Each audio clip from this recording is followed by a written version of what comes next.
New hire misses most of the first 3 weeks of work, then uses me as a reference. TLDR. Neighbor/Karen takes advantage of our company with outrageous claims, then uses us as a reference. We get our point across with creative wording.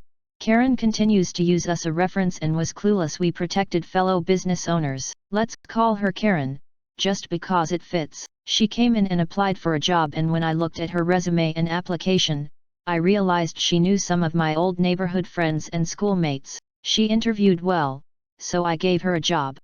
Told her to be in Monday at 9 a.m. Monday morning, she is not in. She no calls, no shows. Tuesday, no call no show, I had now written her off. Wednesday, she shows up about noon.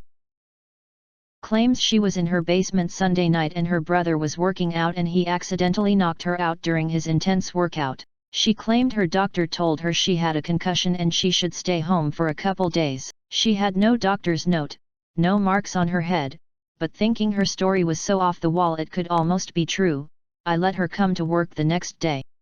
She worked Thursday and Friday. We paid at the end of every week and I gave her a check Friday. I also did not deduct the days she missed. She came to me and asked about the full paycheck. I told her we were a family business and realized people had lives outside work. He tried to make sure people knew they were appreciated and tried to take care of our people. She teared up and thanked me and said we could count on her. She worked the full next week, did okay. She seemed to fit in. The third week, she showed up Monday, but Tuesday was another no-show no-call. We did not hear from her for over 2 weeks. When she finally showed up, her story was the stuff of legends. She claimed her husband had forged divorce papers a couple years previous. Thinking she was divorced, she moved back into her parents' house. She claimed her ex-husband was at her parents' house when she got home the last night she worked. He told her he made up the divorce and the paperwork were phony, so they were still married and he wanted to get back together. She claims she refused and he kidnapped her. She said it took her until a couple days ago to get away from him. She wanted to come into work the next day. She did not call the police and he wasn't arrested. There was nothing in the papers or on the news about any of this. She was not hurt, thank God. She asked if I believed her. I did not, but told her that I really needed someone I could count on coming in reliably every day. I gave her a paycheck for 1 week. She had worked 1 day, and told her I wished her good luck. I had already replaced her, and her replacement was one of the best employees we ever had. Here's the malicious compliance. The next month, I come into a phone message that someone from XXX company called for a reference for Karen. As my secretary is handing me the message, she's laughing at the look on my face. I asked if she was kidding. She said she was not. She said she got a call from a man saying he was the owner of a company in the area and he asked about Karen. Then my secretary asked if she could listen in on the call. She was a pistol. She then goes and gets my partner and tells him I am going to call and give Karen a reference. Now he is in my office laughing too. I call the guy and we make some small talk. I tell him what we do and he tells me what he wants Karen to do for him. I tactfully avoided answering any of his questions about Karen directly. I think he was beginning to suspect something. Remember folks, employers can get in a ton of trouble for bad references. He finally asked my opinion of Karen, and what I said was, if you can get Karen to work for you, you will be very lucky. He heard what I said and how I said it. He repeated that back to me exactly as I said it. All my words were the right ones, it was my tone and intonation that got my point across. He thanked me and hung up. Karen comes into the office a couple days later. She looks mad but is trying to be pleasant. She told me she is having trouble finding a job and mentioned she has used me as a reference. She wanted to know if anyone from XXX company has called me. She knew they did. She told me she really wants the job at XXX company. I told her I had been called and that I told the guy he'd lucky to get her to work for him. My secretary confirmed that's what I told him. She told him she was right next during the whole conversation. Karen smiled and thanked me and headed to the door. She said she wondered why she was having so much trouble getting a job. She asked if she could continue to use me for a reference and I told her absolutely. I also told her I'd tell everyone the same thing, that any employer would be lucky if they can get you to work for them. She walked away smiling, happy and clueless. Now to the comments. I once had a boss field a call about an ex-co-worker of mine. His side of the conversation sounded like this: yes.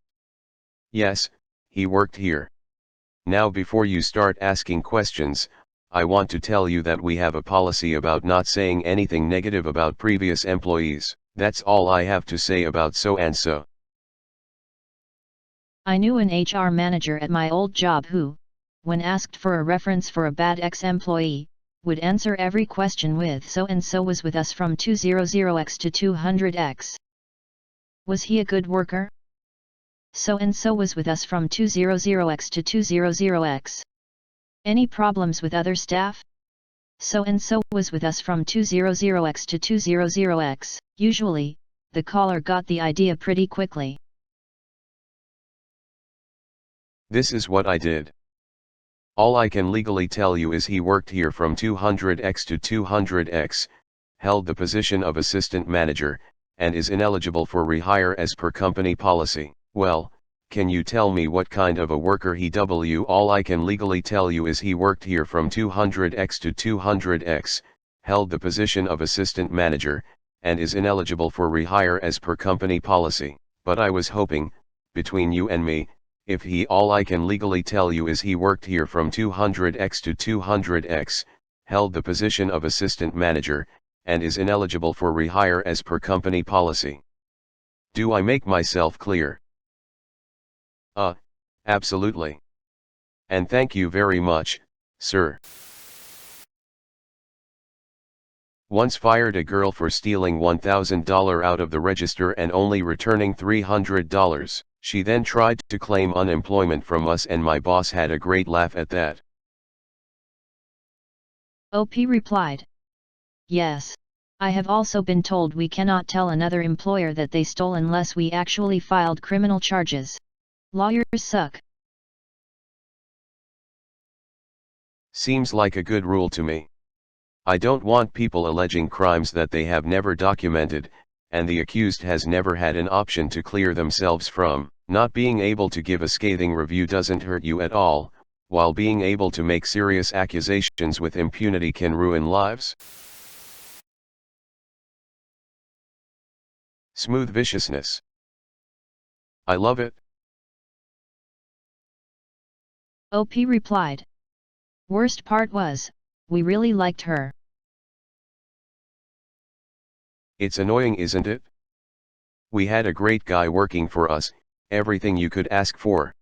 Until he stopped showing up to work. Lost his cell phone, while still racking up hundreds in overage fees, and ran up 3K miles on the work van and $500 worth of diesel on the fuel card before leaving it partially disassembled in the car park in the middle of the night. Missed every disciplinary meeting and was finally let go 6 weeks later. Pissed me off 'cause he was a great guy. Rule number 1 of references. Ask someone to use them as a reference, and if they say yes, ask if they are able to say good things about you. I got a call from a potential employer for a former coworker. They asked if I considered her to be reliable, etc. All I said was if she'd actually asked to use me as a reference, I would have said no. Amazing. How cheeky and yet effective. I've had a similar situation where old crappy coworkers have asked to use me as a reference and luckily for them, I haven't been called. Not sure I'd have the patience to not leave a scathing review, so good on you. I've been used as a reference without being asked. My favorite was one who no-showed for a month, and I dismissed him by mail. It was no great loss. When the new prospective employer called and said I had been listed as reference, I accidentally blurted out, "That's brave." We both laughed, then when pressed, I said he worked well, under complete and total supervision. It's kind of sad. That's a perfect description of most people I've worked with. My fave was someone who wrote not in this lifetime or any other under the rehire question, did not hire, kept that reference for posterity. Why can you get in trouble for giving a bad reference? Might be different for different places, but in the UK you can give a bad reference, but you have to be able to back it up with unquestionable evidence because they can be contested and legal action can be taken. You would get in trouble for an unfair or inaccurate reference, but there is no legal obligation to give a reference, for most jobs, so, the simple thing would be to just give a factual reference, confirmation of employment, because there's no way it can come back to bite you, and why would you risk repercussions for something you didn't even have to do?